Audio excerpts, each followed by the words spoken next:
The Fat Controller's engines love their work. Gordon likes pulling the express.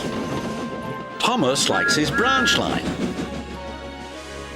And Percy likes taking the mail. But none of them likes being a middle engine. It's no fun being stuck in the middle. One morning, Percy was cheerfully collecting coal trucks from the smelter yards where Harry and Bert worked. They like to play tricks on steam engines.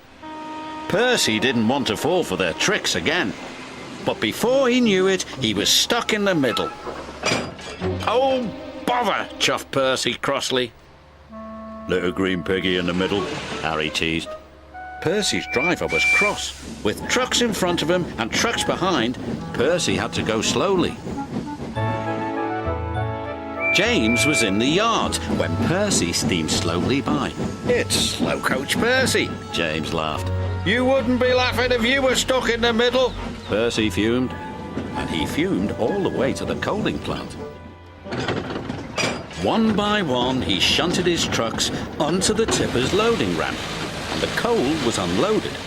Percy was not allowed to cross the loading ramp until the tipper had been turned off.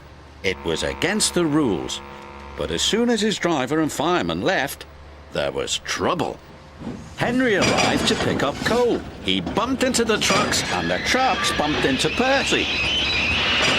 Percy was pushed onto the loading ramp.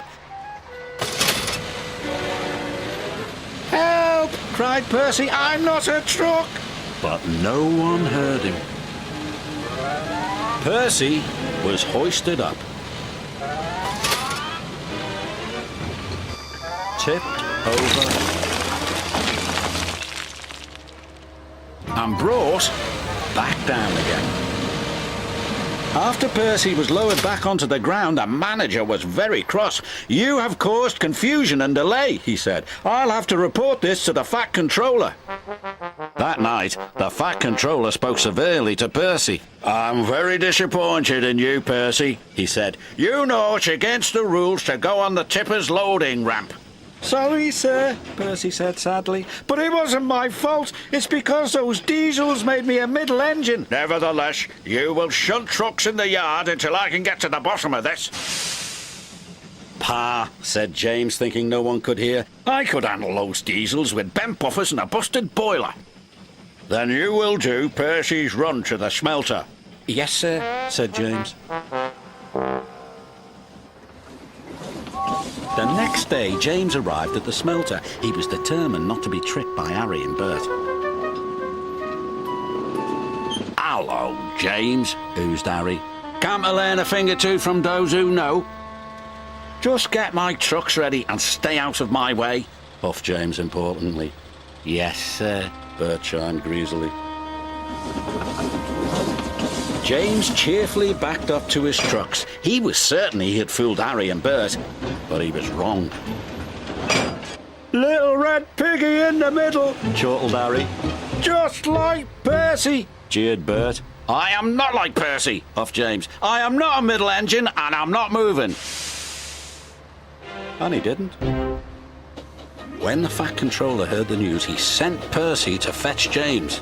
This made Percy happy. He buffered up to James and took him along with all the trucks to the docks.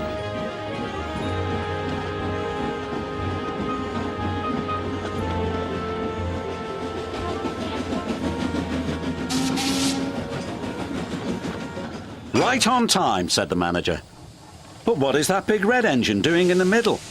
"Learning," Percy replied. "Learning what?" "Learning to be a middle engine." James covered himself in steam, hoping no one would recognize him. But it was no good. There is only one big red engine on the island, and everyone knows his name is James.